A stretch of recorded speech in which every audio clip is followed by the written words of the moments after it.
Well, hey lovelies, welcome back for another tutorial. Today I'll be showing you how to create this easy rustic fall wreath using a different method than what I've shown in previous videos. To create this wreath, you'll need one 14-inch wire wreath form, a glue gun and some glue sticks, a 5-pack of burlap leaves. I actually used the oak-shaped leaves as opposed to the maple leaves shown here. You'll need 2 3-packs of the pumpkin clips and some florals of your choosing. I use these beautiful dahlia bush picks in this vibrant orange color and also in a lighter tan or kind of a beigey orange color. First, we'll separate our flowers from the stems and be sure to get that top green section that sits directly below the flower. I think it's called the receptacle.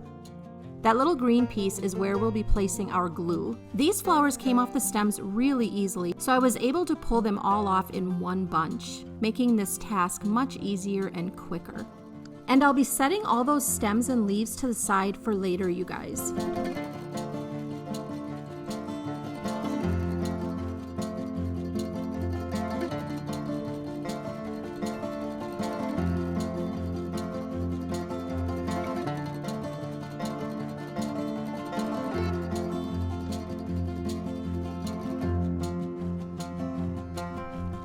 Now before adding your hot glue, be sure to pull back all the petals on your flowers and then add the hot glue. You want to avoid getting glue on those petals or you could end up with quite a mess, having some of your petals stuck together.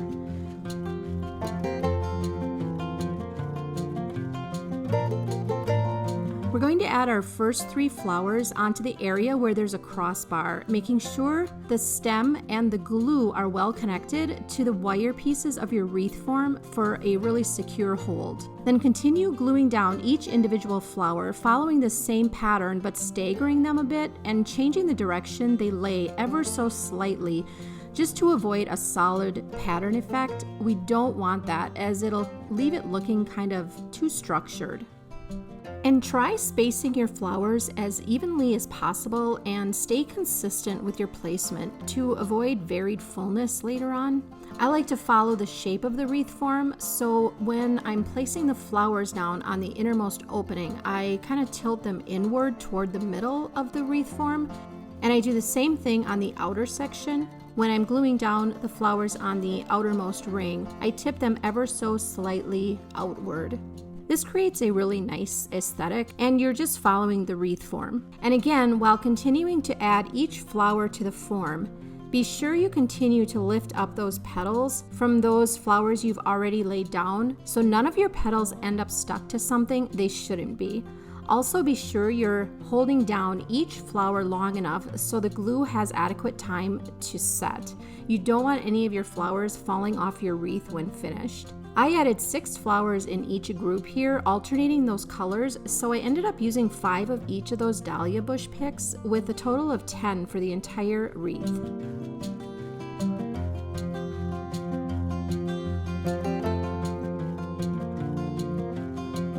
And now I'm going to begin adding my next group using those light orange dahlias. And we'll be following that same set of principles we used in our previous grouping.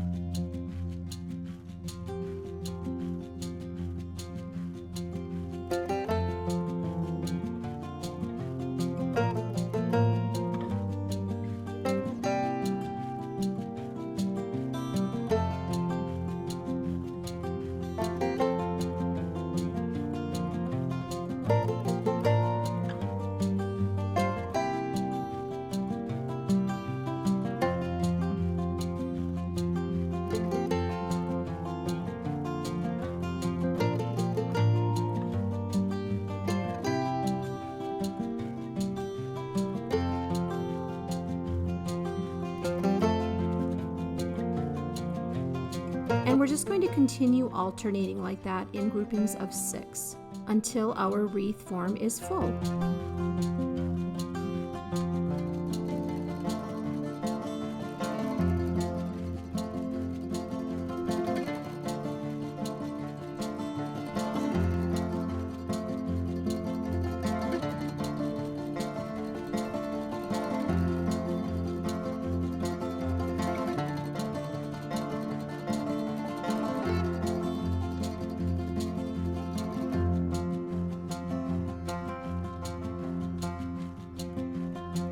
Now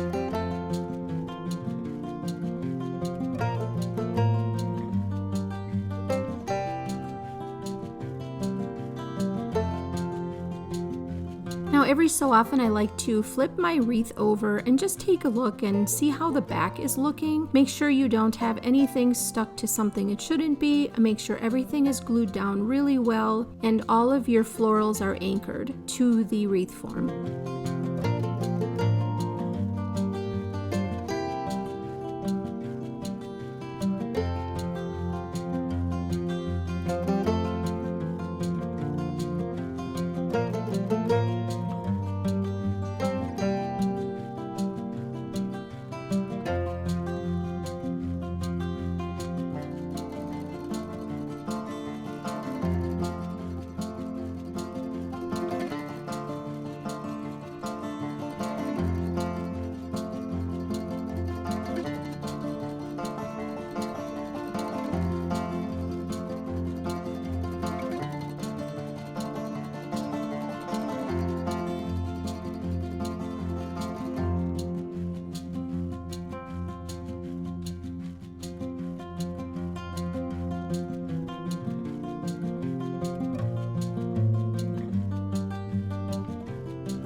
And once we've added our last flower, it's time to add a few adornments to this wreath.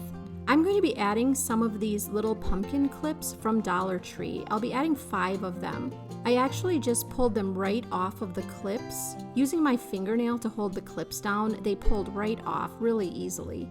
You always want to use an uneven number when you're decorating or when you're creating something like this. Always follow the rule of thirds, which is just a rule of thumb or guideline that applies to the process of putting together an aesthetically pleasing piece or design, kind of mentally breaking things up. In this case, that is our pumpkins, which we're placing in equal parts around our wreath, because this is always going to be more aesthetically pleasing than having an even number. Once I have the pumpkins where I want them, I'm going to add the hot glue, and I'm going to separate the petals on some of my flowers, finding a place where I can tuck them in nicely without smashing down the flowers, keeping everything nice and full and fluffy.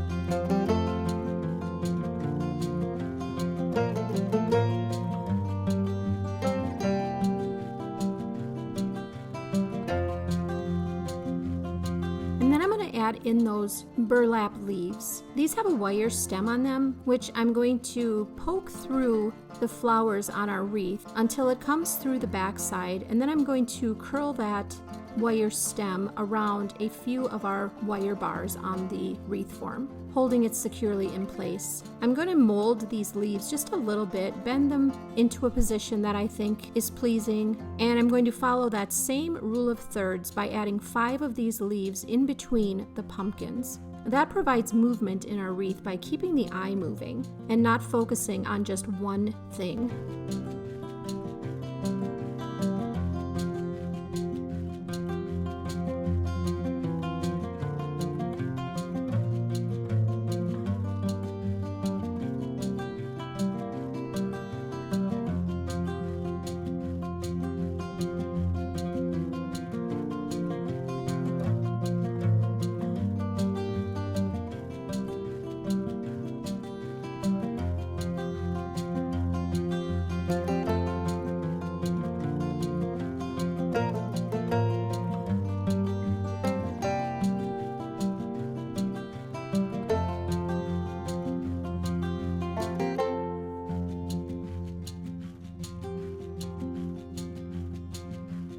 And after placing that last burlap leaf into our wreath, I decided I wanted to add some of this greenery. So I'm adding some of the green leaves off of those dahlia stems. And I'm just going to add those right into the bottom part of the burlap leaves.